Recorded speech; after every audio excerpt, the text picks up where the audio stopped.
परमेश्वर के दैनिक वचन। तुम आज परमेश्वर से कितना प्रेम करते हो और आज तुम उसके बारे में कितना जानते हो जो परमेश्वर ने तुम्हारे लिए किया है। ये वे बातें हैं जो तुम्हें सीखनी चाहिए।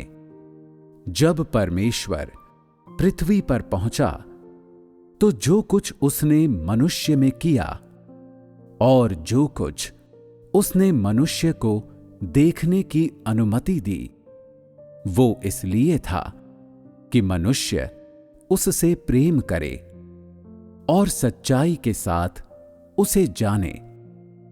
मनुष्य यदि परमेश्वर के लिए कष्ट सहने के योग्य है और वो यहां तक आ पाया है, ये एक ओर परमेश्वर के प्रेम के कारण है और दूसरी ओर परमेश्वर के उद्धार के कारण है।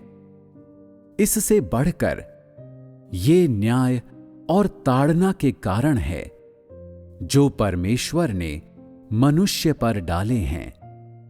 यदि तुम लोग परमेश्वर के न्याय, ताड़ना और परीक्षाओं के बिना हो और यदि परमेश्वर ने तुम्हें कष्ट सहने नहीं दिया है, तो सच कहूं तो तुम लोग परमेश्वर से सच्चाई से प्रेम नहीं करते। मनुष्य में परमेश्वर का काम जितना बड़ा होता है और जितने अधिक मनुष्य के कष्ट होते हैं, उतना ही अधिक ये इस बात को दिखा सकता है कि परमेश्वर का कार्य कितना अर्थपूर्ण है और उतना ही अधिक मनुष्य का हृदय परमेश्वर से सच्चाई से प्रेम कर सकता है। तुम परमेश्वर से प्रेम करना कैसे सीखते हो? यातना और शोधन के बिना, पीड़ादायक परीक्षाओं के बिना। और यदि परमेश्वर ने मनुष्य को अनुग्रह, प्रेम और दया ही प्रदान की होती, तो क्या तुम परमेश्वर के प्रति सच्चे प्रेम को प्राप्त कर सकते थे? एक ओर परमेश्वर की ओर से आने वाले परीक्षाओं के दौरान मनुष्य अपनी त्रुटियों को जान पाता है और देख लेता है कि वो महत्वहीन, घृणित और निम्न है और कि उसके पास कुछ नहीं है और वो कुछ नहीं है। दूसरी ओर अपने परीक्षाओं के दौरान परमेश्वर मनुष्य के लिए भिन्न वातावरणों की रचना करता है जो मनुष्य को परमेश्वर की मनोहरता का अनुभव करने के अधिक योग्य बनाता है।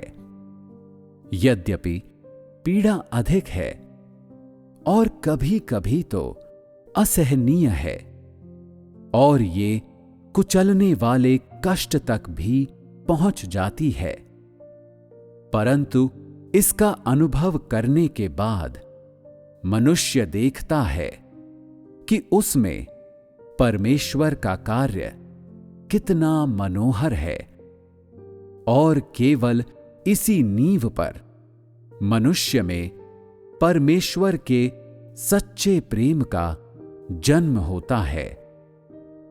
आज मनुष्य देखता है कि परमेश्वर के केवल अनुग्रह, प्रेम और उसकी दया के साथ वो स्वयं को पूरी तरह से जान सकने में असमर्थ है और वो मनुष्य के तत्व को तो जान ही नहीं सकता है।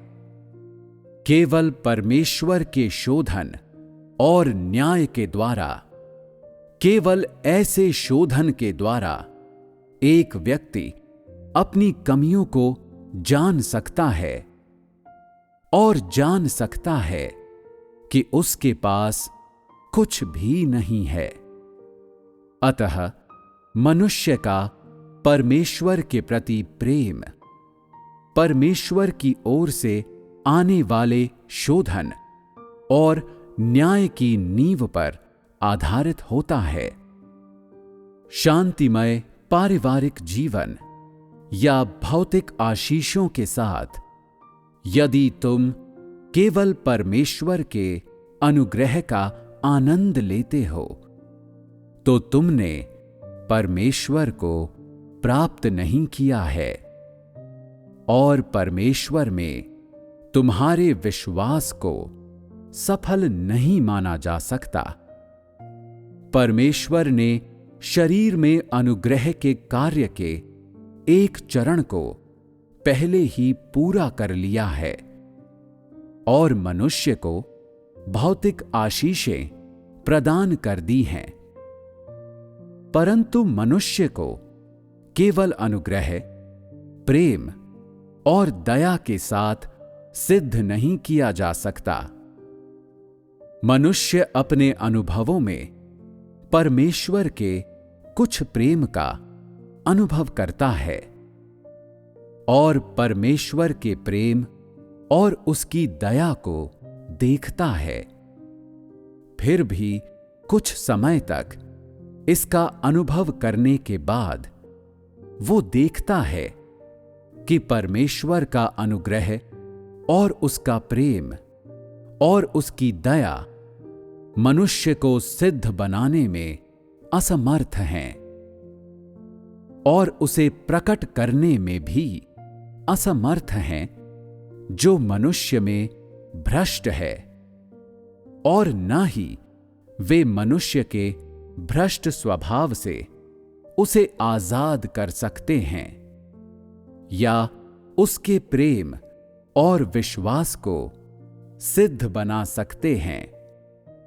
परमेश्वर का अनुग्रह का कार्य एक अवधि का कार्य था और मनुष्य परमेश्वर को जानने के लिए परमेश्वर के अनुग्रह का आनंद उठाने पर निर्भर नहीं रह सकता।